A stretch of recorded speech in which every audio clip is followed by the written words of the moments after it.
Hey guys, good morning. এটা নতুন video স্বাগতম। তো গাইস বলক দেইনকে ভিডিও আৰম্ভ কৰো। যে থাম্বনেল দেখি নিশ্চয় গম পাইছা ভিডিওটো কিহৰ ওপৰত। যে হয়নে? যে সাংবাদিক চক্ৰপাণী পৰাখলৈ CBI সমন আৰু একেটা গোচৰতে যে গ্ৰেপ্তাৰ হৈছিল যে ট্ৰেডিং মাষ্টাৰমাইণ্ড সুমি বৰা, বিশাল ফুকন, কাৰ্তিক বৰা, স্বপ্ননীল দাস আৰু একাংশ অভিনেতা আৰু একাংশ শিল্পীৰ নাম সাঙুৰ খাইছিল। যে মই যে ট্ৰেডিংৰ বিষয়ে যে ট্ৰেডিং মাষ্টাৰমাইণ্ড সুমি বৰাৰ বিষয়ে, বিশাল ফুকনৰ বিষয়ে, কাৰ্তিকৰ বিষয়ে প্ৰায় 30ৰ পৰা 35টা মান ভিডিঅ' আপোনালোকৰ মাজলৈ আগবঢ়াইছিলোঁ। গম পাইছে যে প্ৰতিটো ভিডিঅ'ত কৈছিলোঁ যে ট্ৰেডিঙত বা ট্ৰেডিং মাষ্টাৰমাইণ্ড যিখন কাবাডী খেল সেইখনত অকল বিশাল ফুকন, সুমি বৰা, কাৰ্তিক বৰা, অম্লান বৰা, স্বপ্ননীল দাসে জড়িত নাছিল। যে গম পাইছে যে বহুত ডাঙৰ ডাঙৰ ব্যক্তি জড়িত হৈ আছিল। হয়, ইতিমধ্যে যেতিয়াই সুমি, বিশাল, কাৰ্তিক, অম্লান, স্বপ্ননীলক গ্ৰেপ্তাৰ কৰা হ'ল বা ন্যায়িক জিম্বাত আছে তেওঁলোক এতিয়া বৰ্তমান, আৰু সুমি বৰা, কাৰ্তিক বৰা, বিশাল ফুকনক বৰবৰুৱা আৰক্ষী জিম্বালৈ প্ৰেৰণ কৰা হৈছে। হয়তো আপুনি সুমি বৰাৰ বিষয়ে বা ট্ৰেণ্ডিঙৰ বিষয়ে আপডেটসমূহ পাই আছে। যে এগৰাকী অসমৰ জনপ্ৰিয় সাংবাদিক, যে সাংবাদিকসকল হৈছে গণতন্ত্ৰৰ চতুৰ্থ স্তম্ভ বুলি কোৱা হয় যে সাংবাদিকসকলক, কিন্তু এগৰাকী অসমৰ বিশেষ জনপ্ৰিয় সাংবাদিক যে হয়নে, আৰু তেওঁ প্ৰডকাষ্টটো লয় যে তেওঁ খুবেই জনপ্ৰিয় শিল্পীসকলৰ লগত বা অভিনেত্ৰীসকলৰ লগত তেওঁ প্ৰডকাষ্ট লয় বা বিভিন্ন ধৰণৰ আপডেটসমূহ আমাৰ সমাজত দি থাকে। কিন্তু যে ট্ৰেণ্ডিং মাষ্টাৰমাইণ্ড সুমি বৰাৰ যিখন খেল বা যিখন কাবাডী বা যিখন যে 2000 কোটি টকা মাৰিলে সুমি বৰা, বিশাল ফুকনে, যে সেই খেলখনতো জড়িত আছিল আমাৰ সকলোৰে মৰমৰ চক্ৰপাণী পৰাগ। আপুনি বিতৰ্ক নকৰিব, মই ভিডিঅ'টো সাজি বনোৱা নাই, মই ভিডিঅ'টোৰ কথাখিনি সাজি কোৱা নাই। গম পাইছে 4 দিনৰ কাৰণে ডিব্ৰুগড় আৰক্ষীয়ে জেৰা অব্যাহত কৰিছে সাংবাদিক চক্ৰপাণী পৰাখলৈ। গম পাইছে, আৰু এই ট্ৰেডিং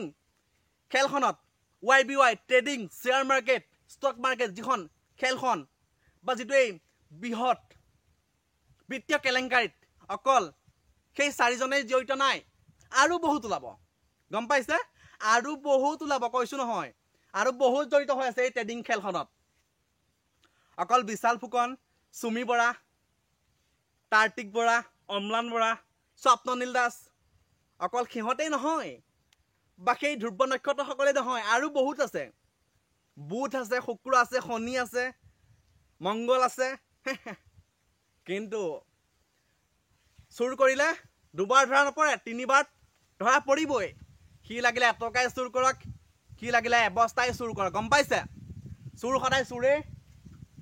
আৰু প্ৰবঞ্চনা কৰা সকলে এদিন হলেও ধৰা পৰিবই, ৰাইজৰ সন্মুখত ধৰা পৰিবই। যিমান লুকুৱাই চুৰ কৰিলেও ওপৰজনে এদিন হলেও দেখুৱাবই। আৰু এটা কথা গম পাই নাই গাইছ, যে ট্ৰেডিং শ্বেয়াৰ মাৰ্কেট বা এনেকুৱা ধৰণৰ বিভিন্ন প্লেটফৰ্মবোৰ যদি ইমানেই টকা, মানুহে চাকৰি কৰিছে কিয়, ব্যৱসায় কৰিছে কিয়, হাজিৰা কৰিছে কিয়? আপোনাৰ মনত যদি প্ৰশ্ন জাগে, হয়নে, যে তাত যদি ইমানেই পইচা, আমাৰ মানুহ ইমান ডাঙৰ ডাঙৰ ব্যক্তিসকলে বা আমাৰ সৰ্বসাধাৰণ ৰাইজে কিয় এইবোৰ কৰিছে তেতিয়াহ'লে? যে হাজিৰা কৰে, চাকৰি কৰে, প্ৰাইভেট চাকৰি কৰে, ব্যৱসায় কৰে, হয়নে? যে কিহৰ কাৰণে? তাতনো ইমানেই টকা নে? আৰু এই ট্ৰেডিঙৰ যিখন বা ট্ৰেডিঙৰ যিটো বৃহৎ কেলেংকাৰী বা বিত্তীয় কেলেংকাৰী, তাত যিসকল অভিনেত্ৰীৰ নাম সাঙুৰ খাইছে, গ্ৰেপ্তাৰ কৰিব লাগে বিনম্ৰভাৱে বা অনুৰোধ অসমৰ মাননীয় মুখ্যমন্ত্ৰী হিমন্ত বিশ্ব শৰ্মা ডাঙৰীয়ালৈ, আৰু অসম আৰক্ষী সঞ্চালক প্ৰধান GP সিং ডাঙৰীয়ালৈ, আৰু যিসকল শিল্পীৰ নাম বিশাল ফুকনে লৈছিল বা সুমি বৰাই লৈছিল, সেই সকলকো গ্ৰেপ্তাৰ কৰক, মোৰ ফালৰ পৰা বিনম্ৰভাৱে অনুৰোধ। এনেকুৱা ধৰণৰ ঘটনা, এনেকুৱা ধৰণৰ বিত্তীয় কেলেংকাৰী আমাৰ অসমখনত, এই সোণালী অসমখনত যাতে নহয়, আৰু সুমি বৰা, বিশাল ফুকন, কাৰ্তিক বৰা, অম্লান বৰা, স্বপ্ননীল বৰাৰ যাতে উচিত শাস্তি হয়, মোৰ ফালৰ পৰা বিনম্ৰভাৱে অনুৰোধ থাকিল।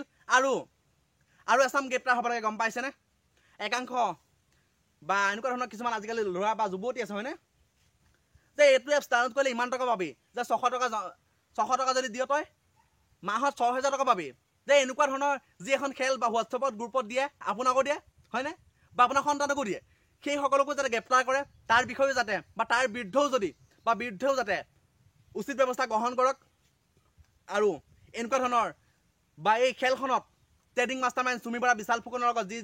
যিকেইজন ব্যক্তি জড়িত হৈ আছে তেওঁলোকক উচিত শাস্তি দিয়ক আৰু উচিত ব্যৱস্থা গ্ৰহণ কৰক আৰু মোৰ ফালৰ পৰা বিনম্ৰভাৱে অনুৰোধ থাকিলে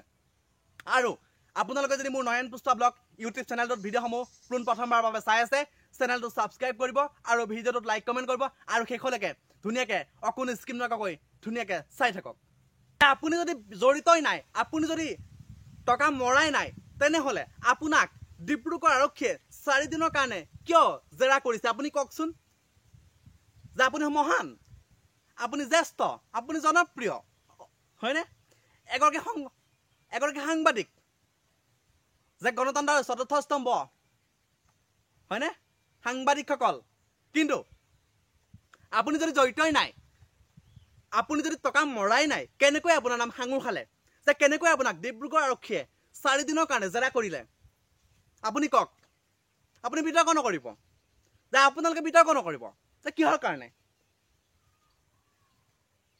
গম পাইছেনে কিহৰ কাৰণে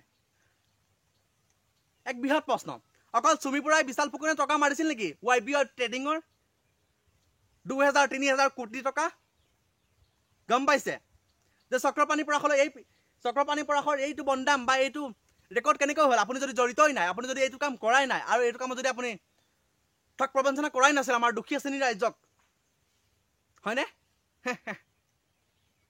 এই অসমৰ ৰাইজৰ আগত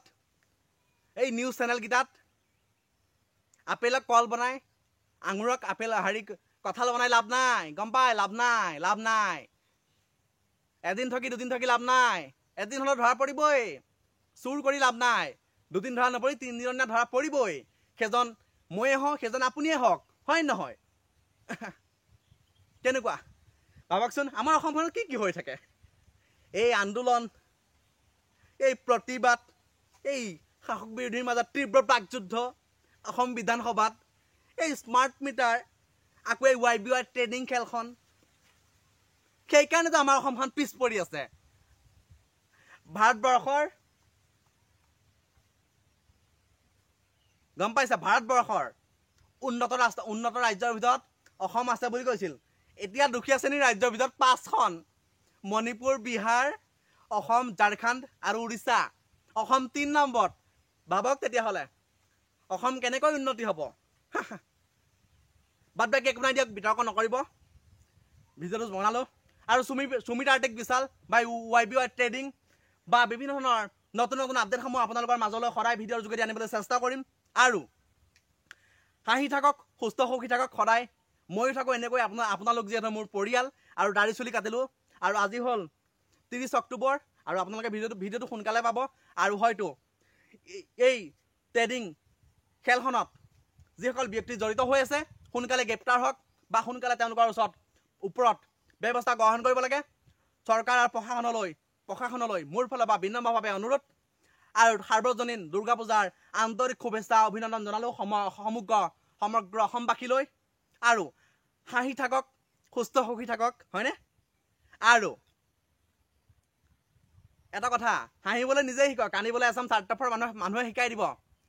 আজিলৈ বিদায় মানে টাটা বাই বাই জয় আই অসম